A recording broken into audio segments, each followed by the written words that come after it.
ঐতিহাসিক হাবুং বাকৰিত মেডাম মেফি উদযাপন তিনিদিনীয়া বৰ্ণাঢ্য কাৰ্যসূচীৰে আয়োজিত হাবুং উন্নয়ন পৰিচালনা সমিতিৰ উদ্যোগত সদৌ টাই আহোম ছাত্ৰ সন্থা হাবুং ঘুগুহা বাটঘৰীয়া বেঙেনা গড়া গোহাঁই চাপৰি চিচি পূব মাছখোৱা জৰকটা ধেনুখনা বৰদলনি আঞ্চলিক সমিতি আৰু পূৰ্বাঞ্চল টাই সাহিত্য সভা ধেমাজি জিলা সমিতিৰ সহযোগত আহোমসকলৰ ধৰ্মীয় অনুষ্ঠান মেডাম মেফি উদযাপন কৰা হয়। উল্লেখযোগ্য যে তিনিদিনীয়া বৰ্ণাঢ্য কাৰ্যসূচীত অনুষ্ঠিত কৰা অনুষ্ঠানত ক্ৰীড়া সাংস্কৃতিক আৰু আহোম জনগোষ্ঠীৰ লোকসকলে উপৰি পুৰুষক স্মৰণ কৰা সমান্তৰালভাৱে ধৰ্মীয় ৰীতি নীতিৰে পূজা অৰ্চনা কৰা হয়।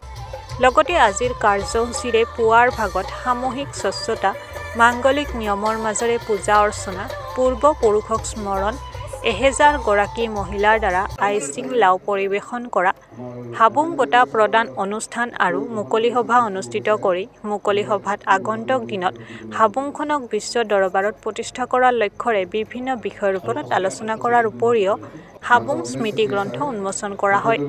ইফালে এই বৰ্ষ 2026 হাবুং বঁটা ধেমাজি জিলাৰ বিশিষ্ট সাহিত্যিক সাংবাদিক হাবুং উন্নয়ন পৰিচালনা সমিতিৰ কাৰ্যকৰী সভাপতি উমেশ চেতিয়া অৱসৰপ্ৰাপ্ত ধেমাজি আয়ুক্ত ডক্টৰ নগেন হাজৰিকাক প্ৰদান কৰা হয়।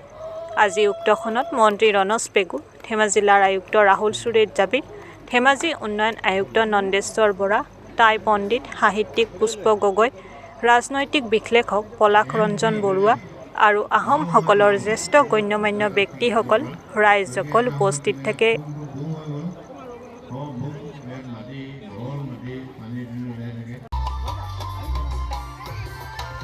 ধেমাজি এটা প্ৰাচীন ঐতিহ্য আমাৰ সংস্কৃতি এইকেইটা আমি সকলোৱে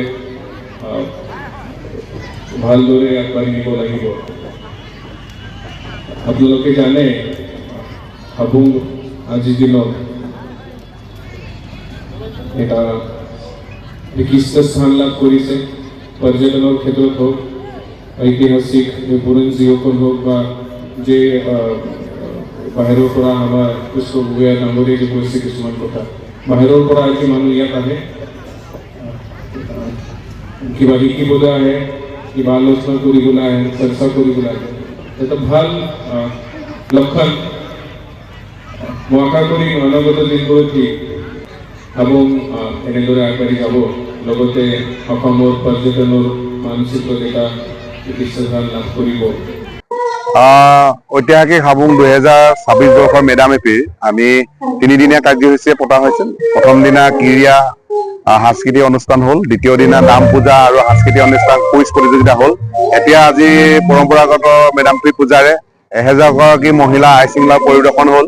তাৰপিছতে এতিয়া মুকলি সভালৈ আমন্ত্ৰণ কৰিছিলোঁ আমি মাননীয় অসমৰ মুখ্যমন্ত্ৰী হিমন্ত বিশ্ব শৰ্মা ডাঙৰীয়া, গৃহমন্ত্ৰী অমিত শ্বাহ ডাঙৰীয়াৰ লগত ব্যস্ত থকাৰ কাৰণে আমাৰ ইয়াত সময় দিব নোৱাৰিলে।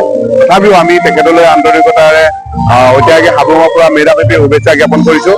অসমৰ সকলো জাতি জনগোষ্ঠী ভাষা নিৰ্বিশেষে সকলোৱে মেডাম মেফিৰ শুভেচ্ছা জ্ঞাপন কৰিছোঁ।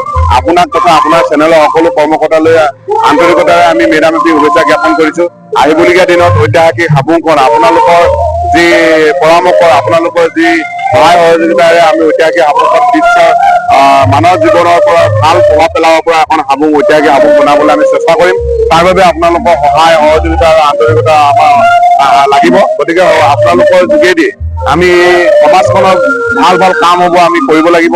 এই অঞ্চলৰ কৰিবলগীয়া কাম হ'ব কৰিব লাগিব। গতিকে আমি আপোনালোকৰ মাধ্যমৰ যোগেদি ঘোঁৰাতাৰৰ পৰা আশীৰ্বাদ বিচাৰিছোঁ। আহিবলগীয়া দিনত আপোনালোকৰ সহযোগিতা